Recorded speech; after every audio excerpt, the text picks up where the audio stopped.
Selection Sunday in December just sounds odd, but then again, there have been a lot of odd things this season adjusting to the new college football playoff format.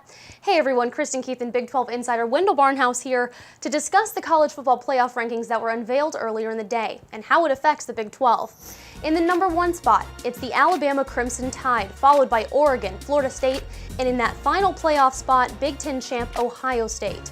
The Buckeyes sneak past Big 12 co-champs Baylor and TCU, who are the first teams out.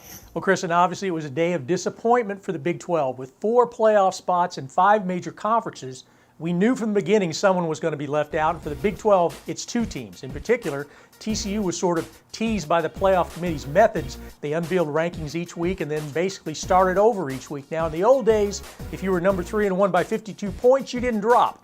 But the Frogs left the field Saturday thinking that they were set up pretty well, but they sort of got left at the altar. Now, Baylor defeated TCU with that historic comeback back in October. And while the Bears were number 5 and the Frogs were number 6 in the CFP's rankings, Baylor was denied a playoff spot also, and the committee made it clear that the Bears' non-conference schedule played a major factor. Well, after coming so close, there's no doubt that both teams and fan bases are disappointed with the outcome.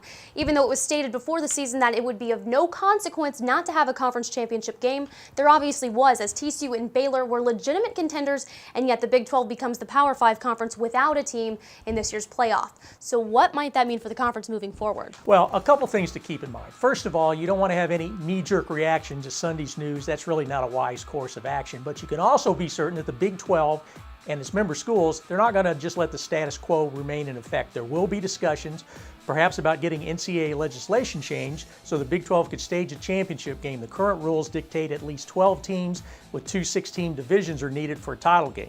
The Big 12 also could consider expansion options, the possibility of adding 2 teams. Now, the challenge is finding 2 schools that have enough juice to sway the Big 12's television partners to add money to the current deals so that the revenue streams for the current schools remain the same. It's all about the Benjamins.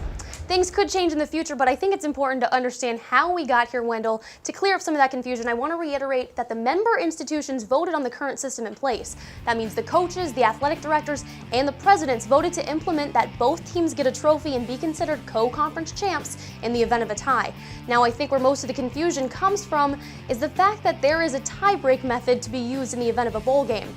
So, Wendell, what exactly does the tie-break method state, and under what circumstances will it be used? You're leaving me the easy stuff here. Now, in football, and in this instance, the tiebreaker, the head-to-head result with Baylor beating TCU, is used by the Big 12 to designate the team that would play in one of the New Year's Day bowl games, but not one of the 2 playoff semifinal games. Sending a team to one of the non-playoff New Year's Day bowl games is a conference matter. Selecting the 4 teams to be in the playoff, that's a matter for the playoff committee to decide. Now, what became apparent and a bit of a surprise to the Big 12 was that not having a championship game was a factor. Ohio State winning the Big 10 title in convincing fashion on Saturday night really helped push the Buckeyes into that number 4 spot. Here's what Big 12 Commissioner Bob Bowlesby had to say after the rankings were released. Well, we were obviously disappointed. We think both Baylor and TCU are worthy of being in the 14 playoff, and they've got a body of work that's significant. Come through the season with 1 loss, and so we were disappointed. But I certainly know how difficult the task that the committee has. But it's clear that we were penalized for not having a postseason championship game, and it would have been nice to have been told that ahead of time, because we made the impression that this was we had a different model, but it wasn't one that was going to penalize us, and I think it's clear that it did, and I think it was even said that it did, and so that'll cause us to go back to the drawing board a little bit and talk about whether or not we need to think about a different model. Well, Kristen, and as we discussed, the Big 12 schools will have the ultimate say on any decisions, but Bob Bowlesby is a proven leader, and he's a straight shooter, and he's totally capable of leading the way in making any of the changes that are going to be necessary in the future. All right, that's the Big 12 Insider. Thanks for helping clear up some of the chaos that's still in the air from the big announcement Sunday morning. For Wendell Barnhouse, I'm Kristen Keith. Thanks for watching the Big 12 Digital Network.